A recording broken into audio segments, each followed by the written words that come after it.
देखो आज हम पढ़ेंगे एक्सरसाइज 6.2 पढ़ने से पहले कुछ इंपॉर्टेंट चीजों को जान लो। आपको मैंने पहले भी बता रखा, जब दो रेखाएं परस्पर समांतर होती हैं, क्या होती हैं? समांतर। तो उसमें कुछ एंगल होते हैं जो बराबर होते हैं। आपको शायद याद नहीं होगा, मैं दोबारा बता देती हूँ। ऐसा पहले तो समांतर रेखाएं, पता है आपको कौन सी रेखाएं होती हैं? सीधी रेखा नहीं बेटा, ऐसी रेखाएं जो कभी एक दूसरे को प्रतिच्छेद नहीं करती। बात समझ आ गई? ऐसी रेखाएं जो एक दूसरे को नहीं काटती। अगर आप इन्हें बढ़ाएंगे तो इसी क्रम में ऐसे बढ़ती चली जाएंगी, ऐसे बढ़ती चली जाएंगी, कभी एक दूसरे को नहीं काटेंगी। ऐसी रेखाओं को बोलते हैं समांतर रेखाएं। क्या बोलते हैं? समांतर रेखाएं। और अगर इन समांतर रेखाओं को कोई एक रेखा से प्रतिच्छेद कर दे, काट दे, तो यहाँ पर देखो बहुत सारे एंगल बनते हैं। 1 2 3 4 5 6 7 8 दिख रहा है आपको?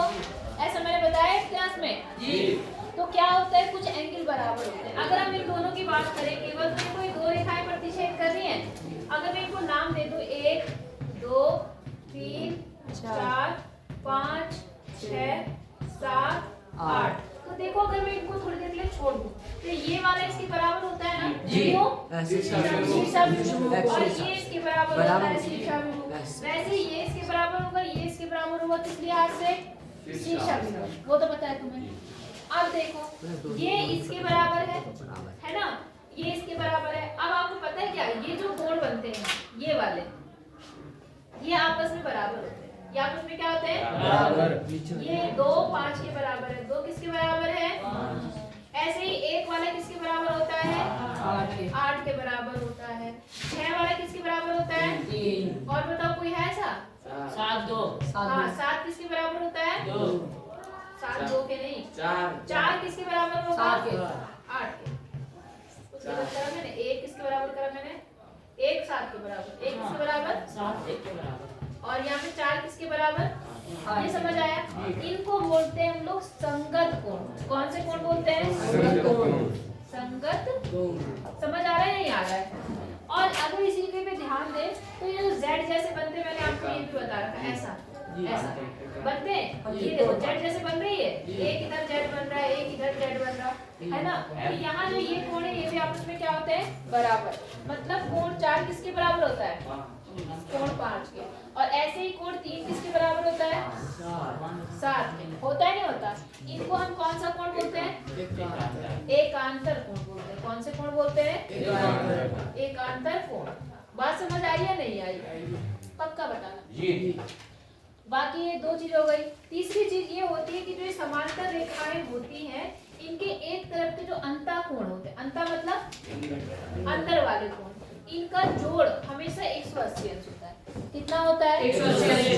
अंतः कोण में कहाँ के कोण बोल रही हूं मैं? अंदर की तरफ दोनों कोण बन रहे हैं, उनका योगफल कितना होता है? 180। लाइन के इस तरफ या लाइन के इस तरफ। जैसे यहाँ पर कौन से हैं बोलो?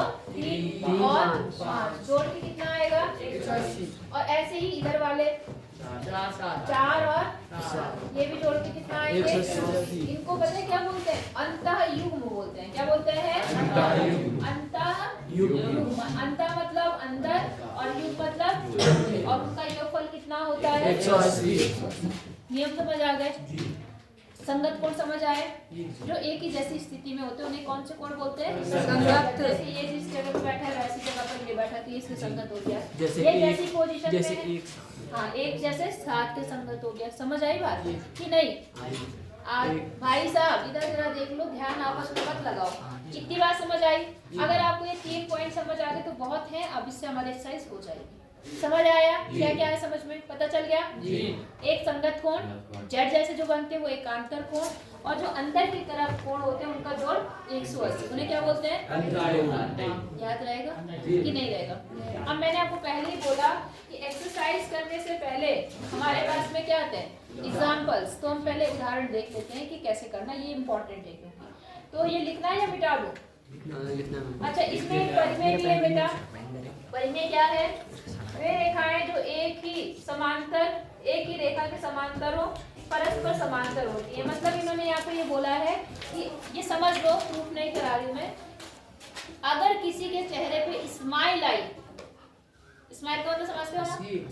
अगर मुस्कुराहट आई तो बेटा वहीं आके दांत तोड़ूंगी। कारण समझ रहे हो क्यों? पता होगा क्यों बोली मैं ऐसा? हंसने का मतलब ये है कि तुम्हारा दिमाग बिल्कुल क्लास में नहीं है। समझ गए होंगे अच्छे से?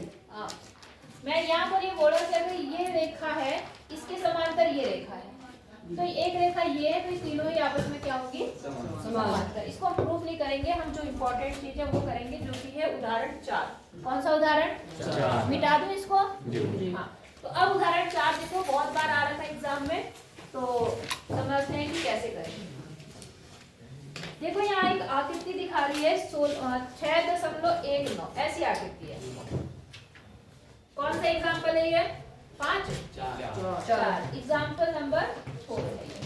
इसमें क्या है, यहाँ पर ऐसे और ऐसे, इस लाइन का नाम है PQ और इसका नाम क्या है? RS। इस बिंदु का नाम क्या है? M और इसका है X और इसका क्या है? Y। ठीक है, इसका मान है 135 डिग्री। कितना है? 135 डिग्री। और नीचे वाले का मान कितना है? 40 डिग्री। ठीक है, अब सवाल समझो। यहाँ बोल रहा है यदि रेखा PQ, कौन सी? PQ। ये जो ऐसी लाइन बता रहा है PQ, ऐसे बोल रखा उसने RS, इसका मतलब होता है समांतर। क्या मतलब होता है? समांतर। समझ गए? ऐसी, इसका मतलब क्या था? और इसका मतलब क्या है? याद रहेगा? देखो लंब का निशान है तो लंब है, समांतर रेखा ऐसी होती है, इन्होंने ऐसे लगा दी, समझ लो समांतर है। समझ गए ना? इनके मतलब सांकेतिक अर्थ समझ में आना चाहिए। समझ आया आपको? ठीक है, अब क्या बोल रहा है? तो ये रेखा इसकी क्या है? बराबर नहीं, समांतर। क्या? समान और समांतर में अंतर होता है। समान का मतलब बराबर, समान का मतलब, और समांतर का मतलब जरूरी नहीं कि बराबर होंगी। एक इतनी बड़ी बना दी मैंने, एक इतनी बड़ी बना दी, तो भी ये क्या है? समांतर, क्योंकि आगे तो बढ़ी जाएगी। ये नहीं आई बात समझ में? अच्छा, तो इसमें देखो ये वाला एंगल 135 है, ये एंगल 40 है, तो XMY ये एंगल आपको क्या करना है? ज्ञात करना है। अब मेरी एक बात सुनो, जैसे हमने कहा हम सिद्ध करते हैं, हम क्या लिखते हैं? दिया है उत्पत्ति। अब क्या होता है, अगर आपको कभी कभी ऐसा होता है कि कोई सवाल अगर आपको सॉल्व करने में दिक्कत कर रहा है, तो उसमें हम एक आध लाइन अपनी तरफ से एक्स्ट्रा ऐड कर सकते हैं। बात समझ आई? क्या बोला मैंने? एक आध लाइन हम अपने आप से खींच सकते हैं, 1 लाइन 2 लाइन जरूरत के अनुसार। उसे यहाँ पे बोलते हैं रचना। क्या बोलते हैं? रचना। वो चित्र में नहीं थी, उसको हम क्या करेंगे? खुद लाएंगे। बात समझ आ गई? तो इस चित्र में क्या दिया है वो तो आप लिख लेंगे। सिद्ध कुछ करना नहीं है, मान ज्ञात करना है इसका, इस वाले कोण का। हम इसमें क्या करेंगे? एक्स्ट्रा काम हमने क्या कर दिया यहाँ पर? रचना कर दी। ठीक है, अब वो रचना क्या खींची हमने? क्या करा? किसी एक लाइन के समांतर, PQ के समांतर यहाँ से एक लाइन खींच दी ऐसे। बोलो समझ आई आपको? इसका नाम दे दो कुछ, मान लो यहाँ पे AB है तो हम AB दे देते हैं। इतनी बात समझ आई? हमने क्या रचना करी? तो हम रचना में क्या लिखेंगे कि PQ समांतर कौन सी? AB खींचा। बस ये याद है। समझ आई मैंने क्या बात की? ये कहाँ से आया? ये हम क्या करते हैं? रचना करते हैं, मतलब खुद स्वयं से करते हैं। इतनी बात समझ आ गई? आप देखो कितना आसान सवाल है। ठीक है, आपको कौन से कोण का मान निकालना है? इनका पूरे का है ना? तो पहले आप इनमें से टुकड़ों टुकड़ों में निकालेंगे। कैसे? पहले एक छोटी सी समझ लो, ये इसके समांतर है या नहीं है?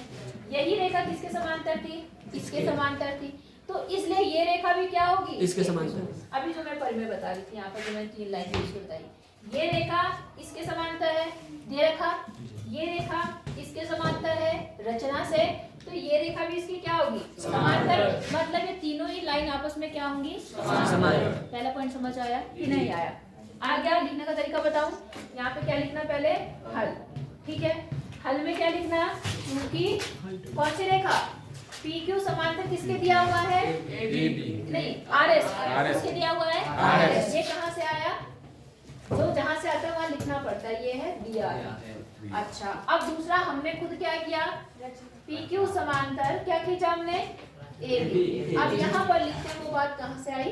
रचना से। बात समझ आ गई कि नहीं आई? कैसे दिखाते हैं? फिर अब इन दोनों से क्या निष्कर्ष निकलता है कि PQ समांतर RS समांतर AB। मतलब ये तीनों ही रेखाएं आपस में क्या है? समांतर। तो यहाँ तक किसी को कोई कंफ्यूजन है कि नहीं? है ना? नहीं है? ठीक है, बस अब इतना आगे तो ठीक है। अब जरा इस पे आते हैं ध्यान से। ये रेखा इसके क्या है? समांतर। तब कुछ कोई कोण काण बराबर या 180 हो रहे क्या? मैं थोड़ा मान देती हूँ। मैंने माना कि यहाँ से लेकर यहाँ तक ये कोण x है। कितना है? केवल कैलकुलेशन के लिए x मत मानो, यहाँ पर x पहले से, चलो छोटा x मान लिया हमने, ठीक है। और यहाँ से यहाँ तक को मैंने क्या मान लिया? छोटा y, कैपिटल Y। अब बताओ कुछ हो सकता है? x का मान निकाल सकता है क्या कोई इन तुम में से? जो मैंने 3 नियम बताए उन 3 में से हाँ 180 में से बिल्कुल। क्यों? अंतयुग्म। मैंने कहा जब दो रेखाएं समांतर होती हैं और तीसरी रेखा उन्हें क्या करती है? काटती है, तो अंदर की तरफ जो कोण बनते हैं उन दोनों का योगफल कितना होता है? होता है ना। तो उस हिसाब से अगर 180 में से 135 माइनस करोगे तो कितना आ जाएगा? आएगा नहीं आएगा? आएगा ना? समझ आ रहा सबको? नहीं आ रहा? ठीक है, पहला पॉइंट समझ आ गया, लिख दें। हमने कहा कि x plus 135 degree is equal to कितना? क्यों? क्या है ये? अंतःयुग्म, इसलिए ये नियम हम लगा रहे हैं। बोलो बात समझ आ गई? ठीक है, तो यहाँ से x का मान कितना आया जी? 180 माइनस 135 जो कि कितना आया? 45। x का मान आ गया 45। अब बताओ कोई y का मान बता सकता है? बहुत आसान है। 140। क्यों 140? y का केवल y। 180 क्यों करेंगे 180? कितना? क्यों? एकांतर कोण। बिल्कुल सही बात। ये होगा 140 अगर आप बात कर रहे हो इधर वाले की, इधर वाला होगा 140 अंतःयुग्म के अनुसार। ये दोनों कैसी स्थिति में? देखो जेड जैसा बन रहा है तो कौन सी स्थिति होती है? नहीं समझ आ रहा? आ गया ना? तो सिंपल y बराबर कितना? 40। क्यों? क्योंकि कैसे कोण है? एकांतर। नहीं आई बात समझ में? अब आपको जो कोण निकालना है, कोण x m y, वो किसके बराबर है? x और y को मिला के है, हाँ या ना? तो x कितना है? 45 और y कितना है? 40। तो जोड़ के कितना बन गया? 85 डिग्री। इसका मतलब ये कोण कितना डिग्री आ गया? इजी है या नहीं है? बस 3 चीजें याद रखना इस एक्सरसाइज में: एकांतर कोण, संगत कोण और अंतःयुग्म। क्या क्या? बस इन्हीं को दिमाग में लगाना। 3 पॉइंट लगते हैं आपके। अगर ये 3 पॉइंट आपके दिमाग में है और जो पिछले वाले हैं, रेखा युग्म और कौन सा बताया था वहाँ पर? एक रेखा युग्म बताया था और क्या बताया था? शीर्षा बिंदु। बस ये चीजें याद रहेंगी, पीछे वाला भूलना नहीं है, उसको याद रखना है, क्योंकि कहीं पे भी कोई भी रूल लगा सकते हैं। तो फिलहाल 5 रूल बताए। कौन कौन से? शीर्षा बिंदु कोण बराबर होते हैं और रेखिक युग्म होता है और समांतर रेखाओं में 3 तरह के कोण होते हैं। बस समझ गए नहीं समझे? सवाल कैसा लगा? मस्त लगा? तो आ जाए एक्सरसाइज पे। और जो एग्जाम्पल्स है वो खुद करना तुम लोग, ठीक है? उतारना तो नहीं है। चले फिर आ जाए एक्सरसाइज में। ठीक है, अब आप बताएंगे, ठीक है? मिटा दूं मैं इसको? ठीक है, आ जाइए एक्सरसाइज कितनी? 6.2 पर आ जाओ। 6.2 प्रश्न नंबर 1, एक्सरसाइज 6.2 प्रश्न नंबर 1। फिर से इसमें एक चित्र दिया है, आकृति दे रखी है, दिख रही है आपको आकृति? वैसी आकृति हम बना लेते हैं। 3 लाइनें हैं, 1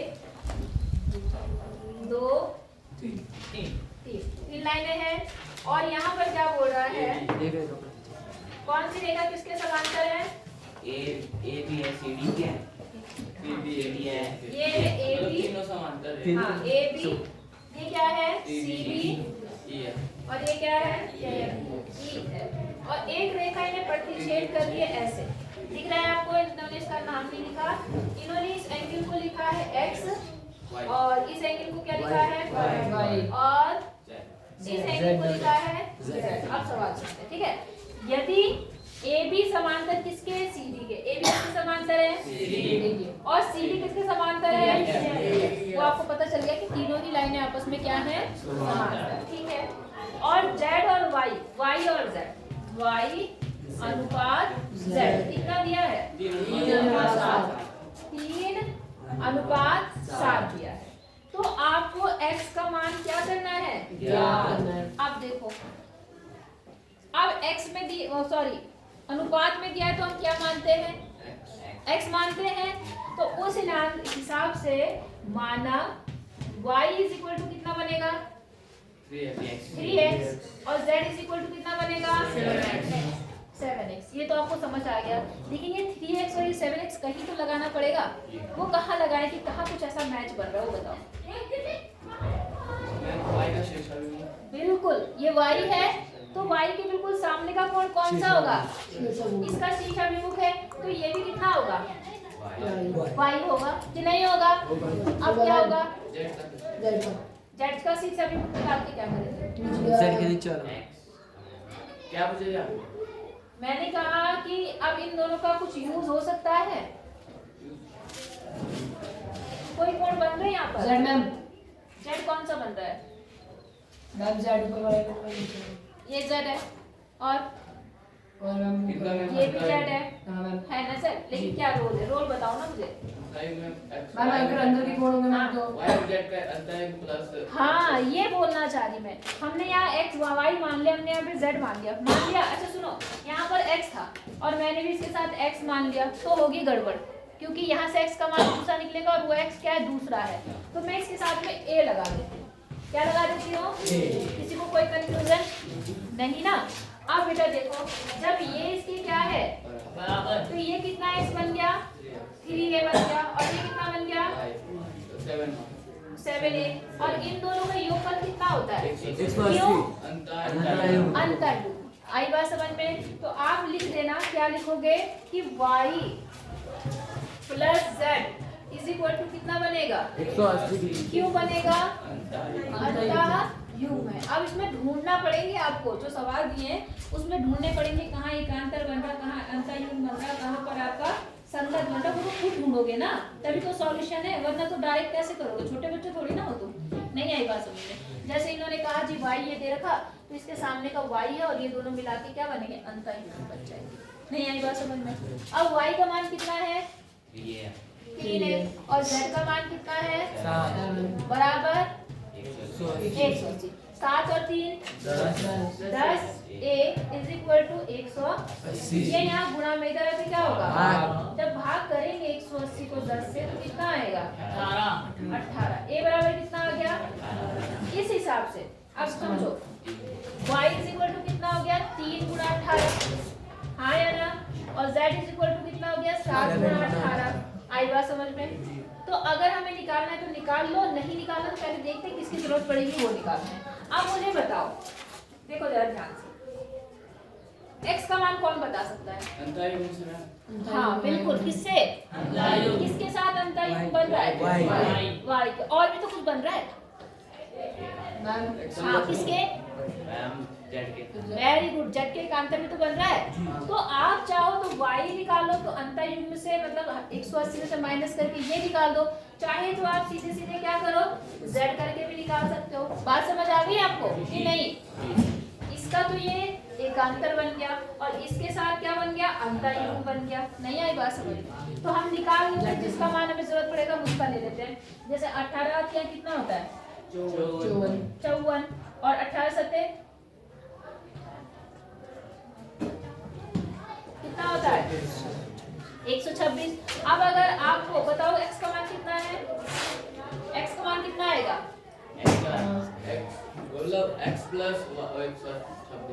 मैं पहले z वाला कर रही हूँ। आप लिखेंगे x बराबर किसके है? z क्यों है? एकांतर कोण। आई बात समझ में? इसलिए x बराबर भी कितना हो जाएगा? z का मान कितना आ गया? 126। बात समझ आ गई? और अगर आदित्य के मेथड से करें तो हम क्या लिखेंगे? x प्लस y बराबर कितना? 180। क्यों? अंतः युग्म। और x का मान कितना है वहां पर? 54 प्लस y बराबर 180 और y ये तरह के माइनस हो जाएगा तो 180 माइनस कितना 54। तो 180 में से आप क्या माइनस कर दो 54। तो कितना आ गया यहाँ पर 6 और 7 में से गया 2 और 1 126। तो आना तो वही है बेटा, मैंने वही तो कहा। y का मान लो। चाहे आप इस तरीके से निकालो, चाहे आप इस तरीके से निकालो, चाहे किसी और के दिमाग में कोई और आइडिया है तो आप उस तरीके से भी निकाल अच्छा सकते मैम y का मान आ गया मैम। हैं। y का मान है y का मान तो मैंने गलत लिख दिया, मैंने y की जगह x कर दिया, x का y। कोई दिक्कत थोड़ा ना, ये y है यहाँ पे x कर दो, x करना है यहाँ पर। y का मान रखा ना हमने वहां से, हाँ मैम। यहाँ तो x का मान निकलेगा ना। नहीं आई बात समझ में? कोई कंफ्यूजन है या नहीं है? इजी है कि नहीं Easy है? है। लेकिन बेटा करना पड़ेगा, वरना और इतने आसान सवाल एग्जाम में जरूर आते हैं, समझ रहे हो? तो इसलिए करो आराम।